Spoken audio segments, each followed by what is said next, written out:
제가 좀 고생을 했는데 얼굴은 고생 안 한 얼굴이긴 하죠. 무슨 말이냐면 제가 24일 날 새벽에요. 두 번째인데요. 신장 결석이 또 와가지고 그 신장 결석 혹시 경험해 보신 분들은 아실 겁니다. 이게 인간이 느낄 수 있는 고통이 1에서 10이라면 10, 10, 10, 10 이게 신장 결석이라고. 거의 뭐 제가 경험을 해보지 못했지만 그 산통과 견줄만 하다. 산통이 굉장히 고통스러운 걸 저희가 알고 있는데 그걸 두 번째로 경험을 했어요. 그래서 밤새 막 너무 힘든 거예요. 너무 힘들게 막 떼굴떼굴 굴르고 혼자서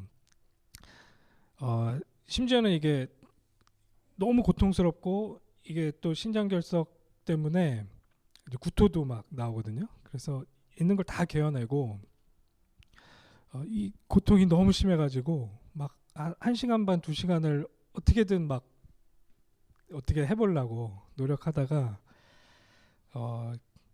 그 다음날 결국에는 뭐 응급실까지 갔죠. 근데 그 고통 가운데서 많은 생각을 하게 됐어요. 너무 힘든 거예요. 첫 번째로는 우리 여자분들이 위대하다. 우리 어머니들이 위대하다. 이런 산고의 고통으로 우리 아이들을 낳으셨구나라는 게 참 위대하다는 생각을 했었고, 한편으로는 제가 이렇게 아픈 것 같은 경우에는 뭔가 끝이 그래도 보이는 게 있어요. 뭐 진통제를 먹거나 뭐 이 돌을 부셔서 빼내거나 뭐 어떻게든 하면 이게 고통이 어느 정도 마무리될 거라는 걸 제가 그 전에 갖고 있던 경험 때문에 알고 있기 때문에 막 숨이 턱턱 막히면서도 이게 끝나겠지라는 그런 약간의 희망이라도 있었어요. 그런데 정말 뭐 제가 제일 생각했던 게 우리 목사님 이용 목사님이셨는데, 그런 진짜 고통 가운데 계시는 분들, 육체적인 고통도 있고 또 정신적인 고통도 있고 뭐 많은 그런 고통들이 있는 가운데서도 그게 언제 끝날지 모르는 그런 고통이 나한테 만약에 이게 계속된다라고 했을 때, 그걸 상상했을 때 오는 그 공포감이 너무 무섭더라고요. 이게 순간적으로 어떤 생각까지 들었냐면, 너무 고통스러우니까 그냥 빨리 이게 끝나는 게 죽는 거였으면 나는 그걸 선택하고 싶다 할 정도로 이게 너무 고통스러워. 신장결석 하나 잠깐 여기 꼈는데도 인간이 그렇게 그런 지경까지 왔다 갔다 하는 것들을 제가 경험을 하게 됐는데, 지금은 이제 다 나갔습니다. 제가 눈으로 봤는데 이제 나간 거를. 그런 경험들을 통해서 저희들이 지금 겪고 있는 그런 상황들, 그리고 제가 지금 그것들을 바라보는 것들이 눈들이 바뀌는 거 있죠. 제가 이걸 경험하고 나서 이용 목사님 그 전에 하셨던 하늘의 것을 바라보라, 그 위의 것을 보라 하셨던 그 메시지가 달리 느껴지는 거예요. 이 목사님이 하셨을 때는 이건 다른 거예요. 지금 저희들은 다 건강하고 다 우리들 삶 가운데서 뭔가 할 수 있는 여력이 있기 때문에 그 말 자체에 깊이가 없을지 모르겠는데, 목사님한테는 다르신 거예요. 그 고통 가운데서 그 말을 했을 때는 저희들한테는 다른 거죠. 오늘 저희 본문을 보면은요, 이게 빌립보서라는 책입니다. 빌립보서는 바울이라는 아주 중요한 우리 사역자가 쓴 책인데요. 빌립보라는 지역에 있는 성도들을 위해서 쓴 책이에요. 근데 이게 어떻게 묶이냐면 옥중서신으로 묶입니다. 옥중서신이란 말은 말 그대로 감옥 안에서 쓰여졌다는 이야기입니다. 지금도 감옥에 들어가 있으면 쉽지 않습니다. 하지만 2000년 전에 감옥에 있다. 정말 상상하기 힘들 만큼 힘든 그런 지경이에요. 그리고 바울 같은 경우에도 여러 가지 질병이 있는 것을 여러 차례 이렇게 이야기를 하는데, 그런 가운데서 감옥에 있는 상황이에요. 감옥에 있는 상황인데 그 감옥 가운데서 그 고통 가운데서 지금 쓰고 있는 글이다라는 것을 인식하고 읽기 시작했을 때는 이 말이 다른 말로 들려지는 거예요. 여러분들 그렇게 생각하고 한번 빌립보서를 다시 한번 읽어보세요. 이 빌립보라는 교회가 바울이 개척한 그런 교회인데요. 이제 사도행전 16장에 루디아라는 아주 중요한 제자를 만나서 그분과 함께 그분의 집에서 시작한 그런 교회입니다. 근데 이 교회는 바울에 대한 아주 좋은 감정이 있어서 바울을 계속 도왔어요. 계속 돕는데 이제 바울이 감옥에 갇혔다는 소식을 듣고 이제 어떻게든 또 돕고 싶어가지고 또 헌금을 모아서 또 보냅니다. 에바브로디도라는 그 사람에게 그 돈을 보내서 바울에게 이것 좀 전달해라. 우리의 마음을 전달하자. 그걸 받아들고 감옥에 있는 이 바울이 이 편지를 써 내려갑니다. 너무 고맙고 감격스럽고 감사해서 그 빌립보에 있는 그 동지들을 생각하면서 이 글을 써 내려가기 시작하는 거예요. 근데 제가 지금 설명드린 대로 이 바울의 상황 자체가 우리들이 봤을 때는 축복적인 상황이 아니에요. 만사 형통 이런 거랑은 상관이 없는 완전히 동떨어진 그런 상황이란 말이죠. 지금 발은 수갑이 차져 있고 착고가 차져 있고 지금은 막 어디선가 매를 맞아가지고 너무나도 힘든 그런 상황 가운데서 이 빌립보서를 기록했는데 여러분들이 그거를 생각하고 빌립보서를 읽어내리기 시작하면 빌립보서에서 나와지는 이런 언어들, 이런 선택한 그런 단어들이 이 사람 이거 제정신이야? 할 정도의 그런 내용들로 다가오실 거라는 생각이 들어요. 저는 그랬어요.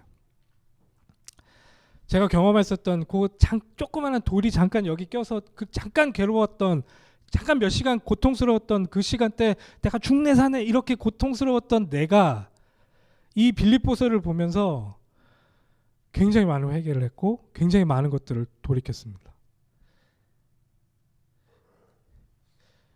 이 빌립보서에서 굉장히 특기할 만한 내용이 뭐냐면 카라라는 그 헬라어 단어인데 기뻐하다라는 뜻이거든요. 기쁨이라는 단어인데 이게 제일 많이 나와요. 한 14번 이상인가? 제가 정확하게 제가 세보지는 않았지만 여러 형태로 나중에 목사님께 여쭤보겠습니다. 예, 굉장히 많이 나와요. 빌립보서에. 이 빌립보서 안에서 이 굉장히 고통스러움 가운데 있는 이 바울이라는 사람이 기쁨이라는 단어를 계속 그렇게 썼단 말이죠. 저희가 읽은 게 지금 1장인데 1장 말미에 보면 이런 내용도 나옵니다. 내가 뭐 어떤 상관이 없지. 내가 뭐 인정받건 뭐 안 하건. 또 이 빌립보서 전체적으로 보면 내가 뭐 죽던 살던 이 복음이 전파되고 이 복음 안에 있는 것이 얼마나 감격스러운지 모른다. 이런 고백을 계속 한단 말이죠. 그러면 이 빌립보에 있는 이 교회를 계속해서 힘을 줍니다. 그걸 가지고. 2000년 전에 이 빌립보에 있는 사람들이 받아서 보고 힘을 얻었어야 할 내용이 2000년이 지난 지금 21세기에 김기범이라는 전도사가 그 책을 보면서도 힘을 얻을 만큼 어마어마한 내용이 이 안에서 저한테 살아서 꿈틀거리단 말이죠. 여러분들도 이걸 좀 체험하셨으면 좋겠는데 이용 목사님께서 위의 것을 봐라. 이 바울 같은 경우도 정말 그것에 대한 완벽함을 손에 쥐었던 것 같아요. 하나님께서 허락하시고 하나님께서 주시는 그것을 딱 쥐었어요. 하나님께서 허락하신 그 착한 일이 이 바울한테는 딱 쥐어졌어요. 근데 이게 그냥 추상적인 개념으로 이렇게 되면 좋겠다 정도가 아니고 실제적인 걸로 눈앞에 쫙 펼쳐지는 것 같이 이게 내 지금 있는 모든 상황들을 압도할 만큼 완벽함으로 이 사람에게 체험되기 시작하는 거예요. 그 체험된 것이 지금 이 글을 통해서 나타나고 이 글을 통해서 이 빌립보에 있는 그 교인들이 힘을 얻고 또 2000년이 지난 우리에게도 힘이 되어지는 그런 내용으로 지금 읽혀지고 있단 말이죠.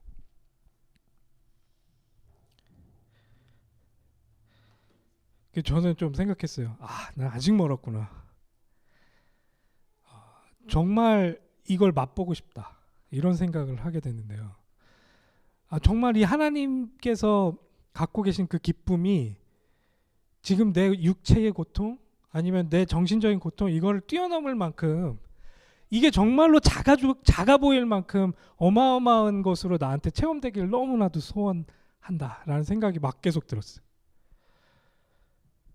근데 내 삶 가운데서는 그게 많이 사라져 있는 것들을 계속 발견하다 보니까 계속 회개도 나오고 하나님 앞에 계속 그것이 가능하게 해달라고 계속 기도도 하고 계속 그런 마음이 제 안에서 막 들끓는 거 있죠.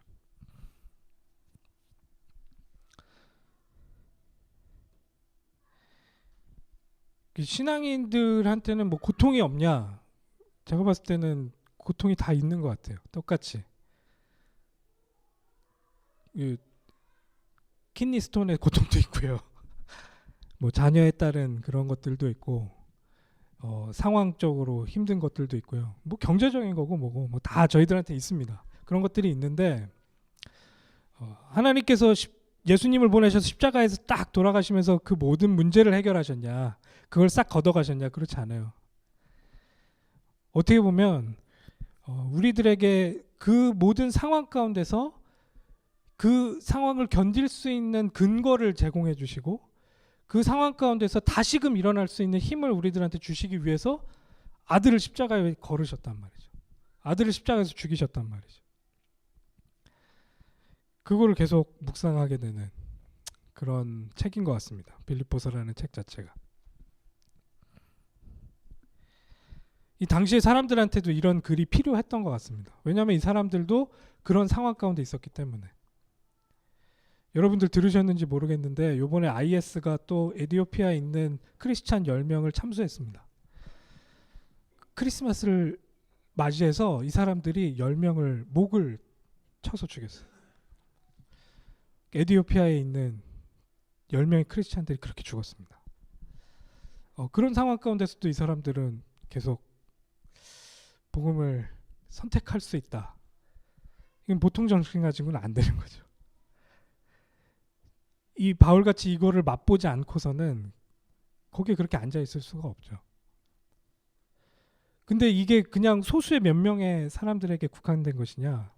그게 아니다라는 게 이 본문입니다.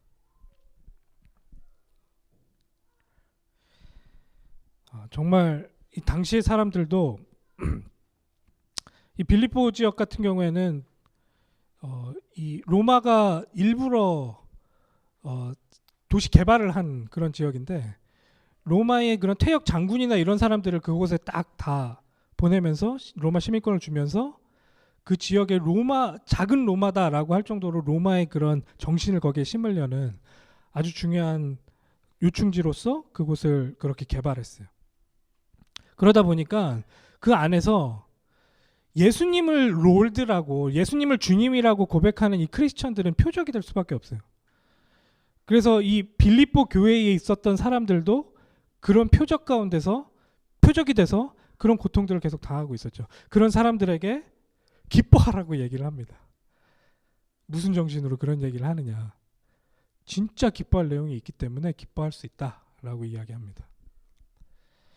저는 오늘 이 빌립보서 1장 6절 요 내용을 가지고 조금 더 그 하나님께서 기뻐하라라고 얘기하신 그 부분이 어떻게 우리들에게 성취될 수 있는지 그 메커니즘이 뭔지 좀 짧게 나누고 싶은데요. 너희 안에서 착한 일을 시작하신 이가 그리스도 예수의 날까지 이루실 줄을 우리는 확신하노라 라고 되게 멋진 말로 이 빌립보 사람들을 격려하는데, 자, 여기서 퀴즈 나갑니다.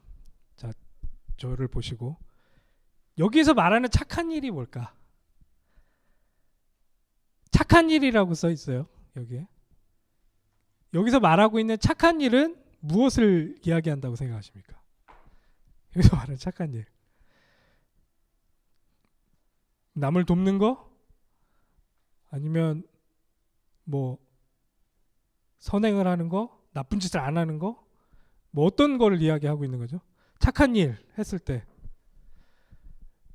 이 바울은 분명하게 이야기합니다. 이 앞절과 뒷절 뭐 여러 가지 내용들을 살펴봤을 때 여기서 말하고 있는 이 착한 일은 하나님께서 이루시는 우리들을 향한 그 구원의 계획을 말씀하시는 거예요.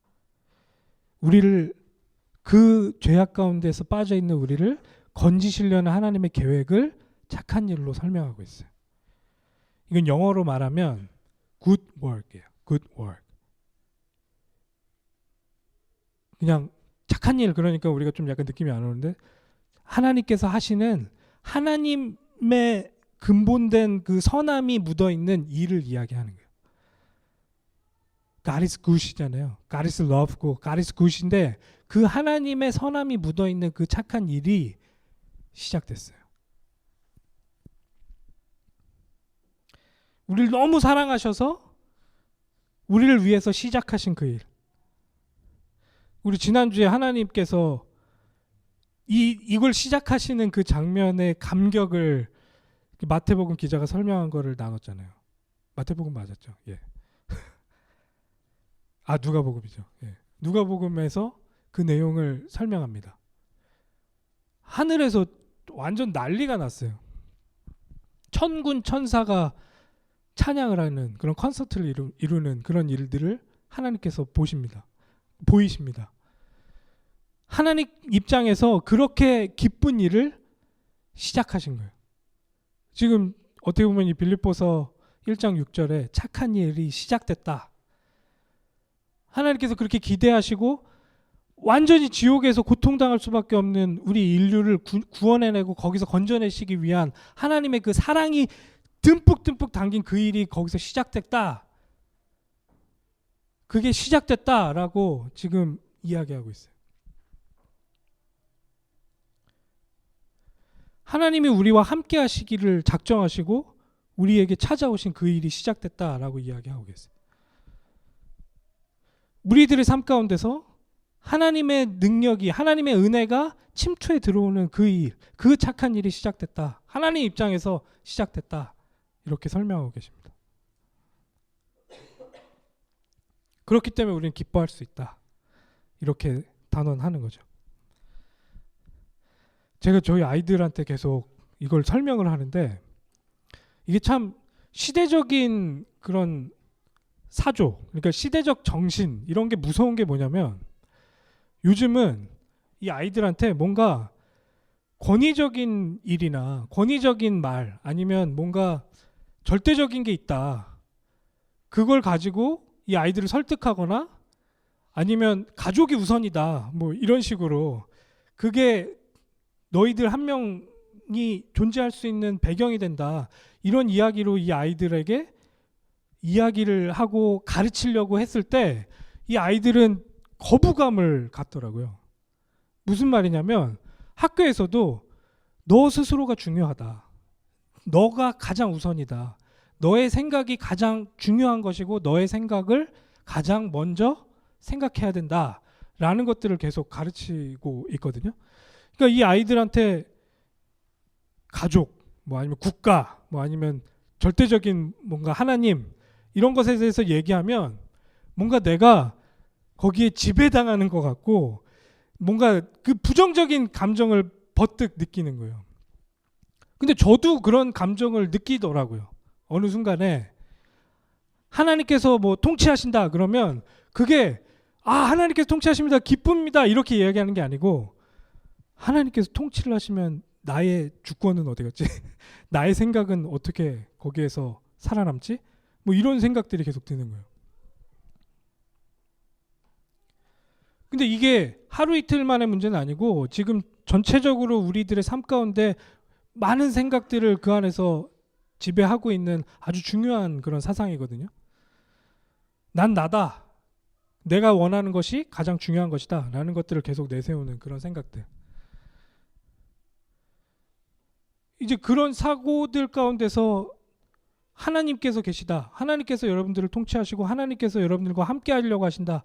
하나님께서 옳고 그름의 판단자가 되신다라고 얘기했을 때 이게 거부감이 드는 거예요. 이걸 받아들이기가 쉽지가 않은 거예요. 이 세상의 사람들이. 근데 이게 정말 재밌는 게 뭐냐면 한 200년 전에 이것들에 대해서 미리 예견한 사람이 있는 거예요. 시대가 이렇게 될 것이라는 것들에 대해서. 당시에 그런 상황들이 점점 무르익고 있었거든요. 한 1800년도 그 시점에. 여러분들 많이 잘 아시죠?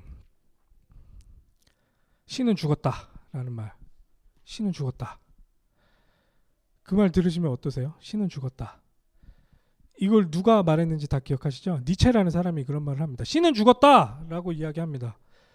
그랬더니 하나님이 니체 너도 죽었다 뭐 이렇게 얘기했다 뭐 이런 농담들도 있는데, 신은 죽었다라고 이야기한 게 당시의 사람들이나 지금 사람들은, 무신론을 갖고 있는 그런 사람들은 뭔가 신이 죽었으니 이제 우리의 시대가 왔다 하면서 뭔가 승리를 자축하고 승리에 도취된 그런 모습으로 그런 말들을 했었다. 그런 말이 그렇게 니체를 통해서 나왔다라고 해석하고 이해하고 그렇게 받아들이고 있는데, 니체는 그런 식으로 이야기한 게 아니에요. 니체는 신이 죽었다라고 어떤 식으로 이야기를 했냐? 즐거운 학문이라는 책에서 니체가 이런 말을 합니다. 신은 어디에 있지? 그는 부르짖었다. 나 너희에게 말하고 싶다. 우리가 신을 죽여버렸다. 너희와 내가 우리 모두는 신을 죽인 자들이다. 그러나 우리는 어떻게 이러한 일을 해내었단 말인가? 니체는 그 당시에 이 사상들이 점점 하나님이라는 그 존재, 그리고 그리스도라는 그 절대적인 그 신이라는 그 존재를 점점 인간사 가운데서 지워나가려는 그런 모습들을 보면서, 이 시점에는 니네들이 결국 그 신을 니네 스스로가 죽인 거다. 이게 어떤 결말을 맞을지는, 어떤 끔찍한 일이 일어날지는 너희들이 이제 경험하게 될 거다 라고, 어떻게 보면 그걸 승리의 도취로 이야기한 것이 아니고 이 상황 가운데 이게 얼마나 어마어마한 변화가 일어날 것인지에 대해서 시대적인 통찰을 갖고 이야기했던 거예요. 도스토옙스키라는 대문호가 만약 신이 없다면 모든 것이 허용된다라고 설명했어요. 인간이 갖고 있는 기준이 사라지는 거예요. 이제 더 이상 그 기준이 없는 거예요. 그 기준이 없고 각자가 기준이 되는 시대가 도래할 것이다 라고 지금 니체는 신은 죽었다라는 그 짤막한 말 가운데 함축해서 우리들한테 이야기하고 있어요. 이제는 뭔가 큰 기준과 뭔가 절대적인 기준이 없어지고 각자 한 명 한 명이 갖고 있는 생각이 기준이 되기 시작하는 시대가 열릴 것이다 라고 200년 전에 이 통찰을 가진 사람이 이거를 선언했단 말이에요. 근데 그 뒤에 어떤 일들이 벌어졌는지 여러분들 기억하실 거예요. 세계대전이 벌어지고 냉전 시대가 벌어지고 지금은 이제 포스트 모더니즘 시대 가운데서 우리가 살고 있어요. 각자가 기준이 되는 시대에 우리가 살고 있어요.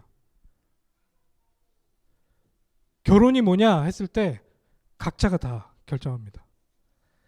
우리의 성이 뭐냐, 내가 남자냐 여자냐, 이제는 남자 여자 두 가지만 있지 않아요. 한 72가지가 있습니다. 오늘은 저는 브래드 피트가 되고, 오늘은 나의 성은 몸은 여잔데 마음은 남자인 뭐 이런 성이 될 수도 있고, 그 자기가 결정하는 그 성이 그 사람의 성이 되는 거예요. 저는 그걸 비난하자는 게 아니고, 시대적으로 그게 허용되기 시작한 것이, 인간이 그거를 허용하기 시작했을 때부터 우리들이 맞이할 수 있는 미래가 무엇인지에 대해서 여러분들한테 한번 화두를 던지는 거예요. 각자가 갖고 있는 그 기준들을 각자가 내세우기 시작했을 때 우리가 무엇으로 하나 될 수 있을 것인가? 아니면 각자가 갖고 있는 그 모든 기준들이 통용되기 시작했을 때 그 사회는 어떤 사회가 될 것인가? 니체는 그것에 대해서 되게 암울하게 이야기했어요. 그것이 굉장히 무섭다라고 설명했어요. 그게 우리들한테는 자유고, 그게 우리들한테는 뭔가 해방이고, 그게 우리들한테는 뭔가 더 나은 것으로 진보될 것이라고 우리들을 계속 설명하는데, 니체는 그렇게 설명하지 않아요. 우리가 그 신을 죽여버리고 그 기준을 없애버리고 우리가 그 자리에 섰을 때 어떤 혼란이 올지 그것에 대해서 이야기하고 있단 말이죠.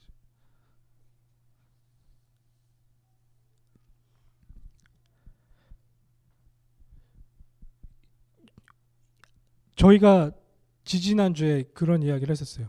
죄가 무엇인지에 대해서 우리가 고민했었어요. 죄는 옳고 그름의 자리에 우리가 서는 것이 죄다라는 이야기를 했었어요. 우리가 그 자리에 서서 모든 것들을 판단하는 그것이 하나님 앞에선 죄다.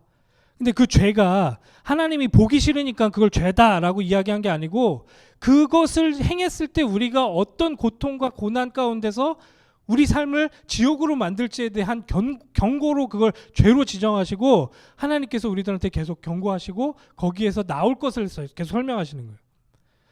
우리는 유한한 존재인데 무한한 존재가 해야 될 그 일을 우리가 계속 했을 때 우리들의 삶을 우리가 어떻게 망가뜨릴 수밖에 없는지, 그걸 가지고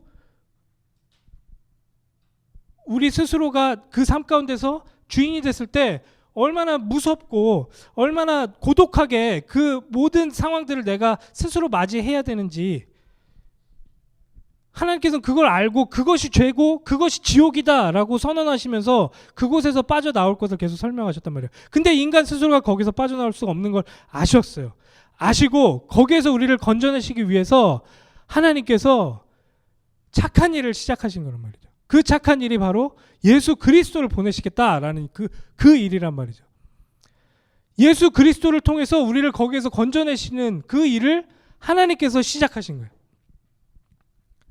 하나님께서 우리를 거기에서 건져내셔서 그냥 거기에서 고독하게 혼자서 고통스럽고 힘들게 있지 말고 그 안에서 내 손을 잡고 나에게로 빠져나와라. 여러분들이 갖고 있는 모든 기준들과 여러분들이 갖고 있는 모든 생각들이 탁월하다면, 그것이 완벽하다면, 그것이 전지전능하신 하나님과 맞먹는 그런 것들이 우리들 안에 있다면 그렇게 하는 것이 우리들한테 가장 행복하겠죠. 하지만 우리가 갖고 있는 것들은 너무나도 유한하기 때문에 나를 계속해서 망가뜨릴 수밖에 없다니까요.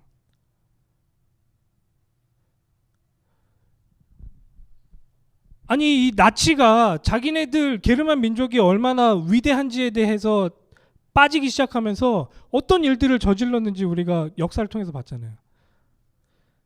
그런 집단적이고 개인적인 그런 이기주의들이 우리 사회를 어떻게 망가뜨리는지 여러분들이 확인하시잖아요. 근데 그 기준을 세우고 그 기준 가운데 그 사랑으로 그 모든 것들을 이겨낼 수 있는 그 방법을 하나님께서 우리들에게 그리스도를 통해서 주셨다니까요. 그걸 우리가 지금 이 말씀을 통해서 착한 일로 마주하고 있는 겁니다. 이걸 누가 시작하셨냐? 하나님이 시작하셨다라는 거예요.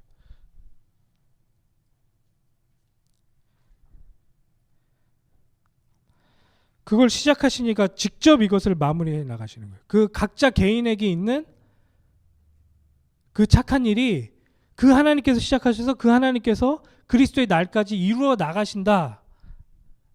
그렇게 설명하고 있습니다.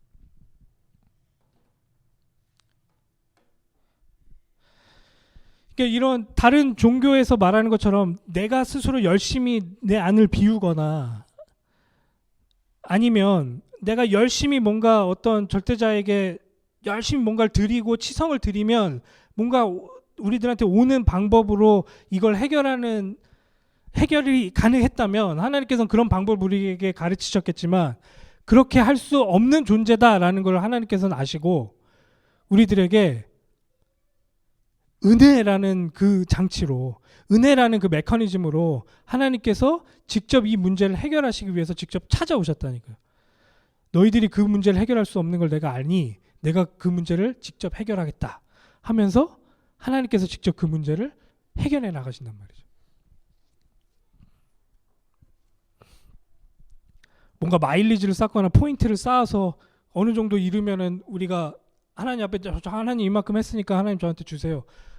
이렇게 해결하는 방법이 아니고 하나님 입장에서 너희들이 할 수 없는 것을 내가 직접 하겠다 하셔서 너희는 이걸 그냥 받아들이면 된다라는 그 은혜라는 메커니즘으로 우리들에게 다가오셨어요. 이게 다른 종교와 복음의 완벽한 차이점이란 말이죠. 그러니까 여러분들은 지금 이 하나님께서 하신 그 착한 일이 뭔지에 대해서 인정하고 받아들이면 그 안으로 들어가 있는 거예요.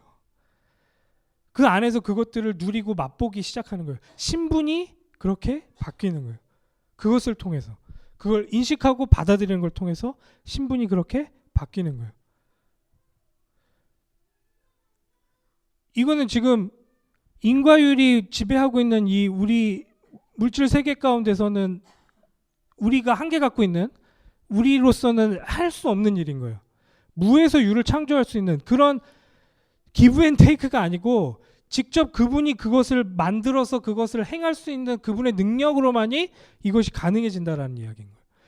그분이 이 일을 시작하셔서 그분이 그리스도 예수의 날까지 이룬다라는 것을 본인이 확신하고 여러분들 안에 그 일이 시작됐습니다라고 지금 선언하고 있는 거예요. 이 빌립보서에서. 지금 이 전 우주를 창조하시고 무에서 아무것도 없는 그 무에서 유를 창조하신 그 하나님이 우리들 안에서 그 착한 일을 시작하셨다라는 사실을 지금 이 바울은 이 빌립보 교회 사람들에게 이야기하고 있고, 그 힘든 과정 가운데서도 그렇게 우리가 힘들어서 이 끈을 놓고 싶은 그런 마음이 절절히 드는 그런 상황 가운데서도 그 하나님의 착한 일이 어떤 것인지를 계속 밝히 이야기하고 있어요. 왜냐하면 우리 계속 그걸 까먹거든요. 계속 그걸 잃어버리거든요.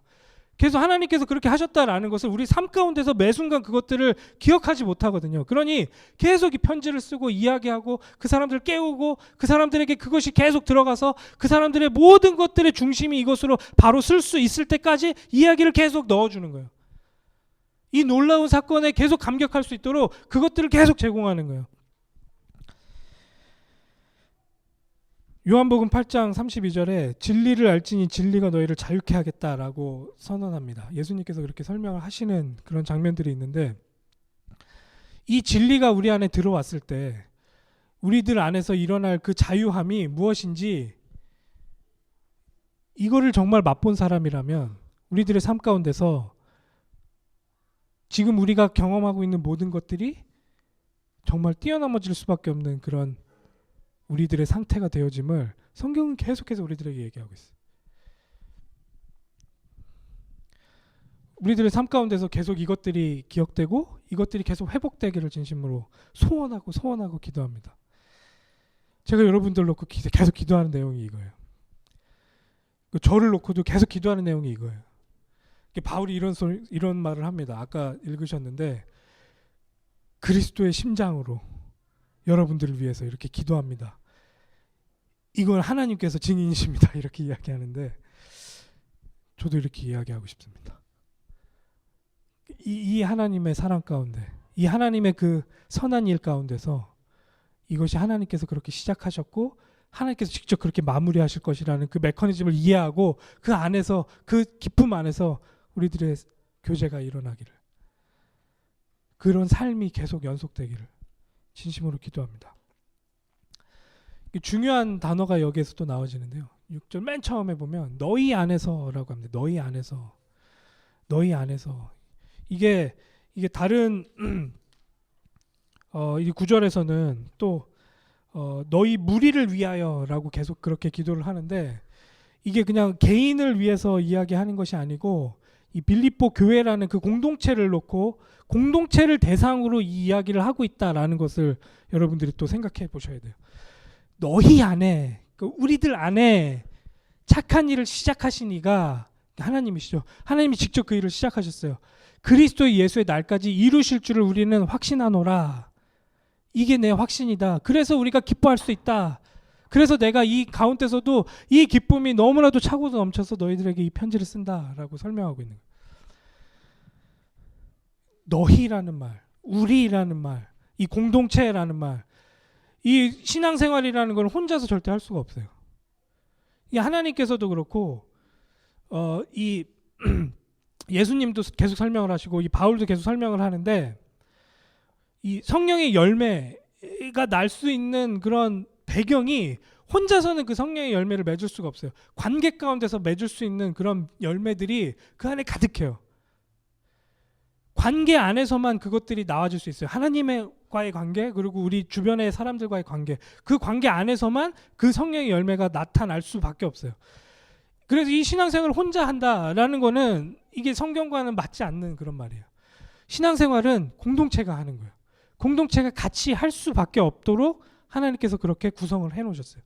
그렇게 우리들에게 주셨고 그게 가능하도록 우리에게 교회를 가족으로 허락하신다라는 말입니다. 여러분들이 그것들을 좀 이해하시고 이 안에서 정말 그 응답들을 함께 누려나갔으면 좋겠습니다.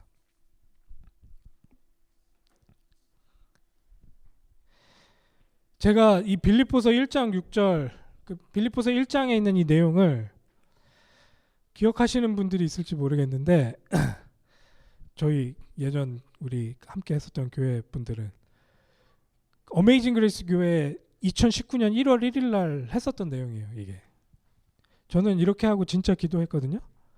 진짜 하나님께서 시작하셔서 이 일을 우리들에게 확실하게 이루어 나가실 것이다. 정말 이것이 하나님의 계획 가운데서 우리 교회 가운데 응답으로 올 것이다 라고 확신했어요. 그걸 계속 기도했어요. 저는 지금 그 응답을 보고 있습니다. 이 2019년 마지막 예배인 이때에 이 한마음교회라는 어마어마한 이 만남의 축복을 하나님께서 허락하셔서 이 응답까지 우리를 인도하셨구나. 이것을 더 알 수 있는 그런 환경으로 우리를 계속해서 하나님께서 인도해 나가시는구나. 저는 그렇게 확신합니다. 그렇게 하나님께서 인도해 나가시고 계시다. 이 착한 일을 그렇게 이루어 나가고 계시는구나. 우리 안에서. 2019년 어떻게 잘 보내셨습니까?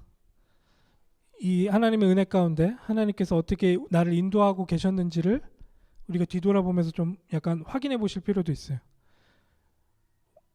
왜냐하면 우리는 계속 내 위주로 생각하기 때문에 그냥 내가 뭔가 했으니까 이렇게 왔을 것이다 라고 생각하는 그런 습성이 우리들한테 너무나도 깊이 있기 때문에 그걸 좀 약간 내려놓으시고 진짜로 하나님께서 하신 일들을 한번 바라보실 필요가 있어요. 제가 2018년도 가을 학기 때 목사님 처음 뵀거든요. 2018년도 가을 학기에 목사님 처음 뵙고 그때 딱 첫 수업 듣는데 이분 뭐지? 제가 약간 이런 생각을 했어요. 야 이거 진짜 너무 귀인을 만났다. 약간 저한테는 좀 충격이었는데 그 수업을 들으면 들을수록 너무 저한테 도움이 되고 도전이 되고 너무 귀한 만남이다라는 생각을 계속했어요. 그렇게 만남이 계속 연결이 되다가 목사님이 저한테 연락이 온 거예요. 2018년 연말에 밥 먹자고 저한테 학생인 저한테 저는 기말고사가 잘못된 줄 알고 너무 놀래가지고 그래서 목사님을 만나 뵀는데 목사님께서 교회에 대해서 설명하시는 거예요. 목사님 갖고 계신 비전에 대해서 얘기하시는 거예요. 저는 저희 마음에 너무 그게 딱 꽂히고 너무 그게 저한테 맞아 떨어졌어요. 그게 계속 기도가 되기 시작했어요. 그 다음 학기에도 계속 목사님과 관계를 계속하고 계속 만나고 이야기하고 교회에 대해서 기도하고 그러다가 2019년 5월 5일 날 저희가 처음으로 연합 그 소풍 야외 예배를 함께 하게 되는 역사적인 일이 있었습니다. 벌써 그게 반년 전이에요. 5월 5일. 5월 5일 날 그게 계속 기도가 쌓이다가 5월 5일 날 그렇게 저희가 연합 야외 예배를 하게 됐어요. 그때 되게 너무 좋았거든요. 그런 그 기도를 가지고 계속 기도하다가 6월 30일 날 첫 연합 예배를 저희가 하게 됐고 7월 22일 날 연합 예배를 두 번째로 하게 됩니다. 그러고서 저희가 결정을 했죠. 함께 해야 되겠다. 함께 해야 되겠다 하고 아까 목사님 말씀하신 대로 8월 4일 날 2019년 8월 4일 날 공식적으로 저희가 하나의 교회가 돼서 예배를 하게 됩니다. 하나님께서 그렇게 인도를 해 나가시는 거예요. 그러면서 지금 하나하나 해 나가는 게 지금 다 최초인 거예요. 저희 지난주에는 크리스마스 예배를 처음으로 들으셨고 저희와 함께 이제 다음 달에는 1월에 저희가 처음으로 내일 모레는 우리가 처음으로 송구영신 예배를 함께 하게 되고 다음 달에는 처음으로 저희가 연합으로 수련회를 연합이 아니죠 이제는 저희 정교인 수련회를 진행하게 됩니다. 그런 일련의 과정들이 저한테는 그냥 우연이 아닌 것이죠. 하나님께서 이 착한 일을 시작하셔서 그리스도의 날까지 이루어 나가시는 것에 대한 확신 가운데 그것들이 계속 반추됩니다. 계속 보여지는 거죠. 정말 이 은혜가 우리들 안에 계속 더 깊이 뿌리 내리기를 진심으로 기도합니다. 2020년은 뭐가 될지 저는 잘 모르겠어요. 그런데 하나님께서 이렇게 인도하셨던 하나님께서 완벽하게 인도하실 것이다 라는 기대와 확신이 있습니다. 여러분들의 인생 가운데서도 실제하고 있는 그런 모든 문제들이 진짜로 이게 하나님께서는 어떤 발판으로 만드실지에 대한 그런 기대로 그것들 다시 한번 바라보세요. 하나님 기준으로 그걸 다시 한번 바라보세요. 그래서 진짜 2020년도에는 그것들을 실제 발판으로 딛고 점프해서 도약해낼 수 있는 완전한 은혜로서 그것들이 변모되는 것들을 체험하시게 되실 것을 진심으로 기도합니다.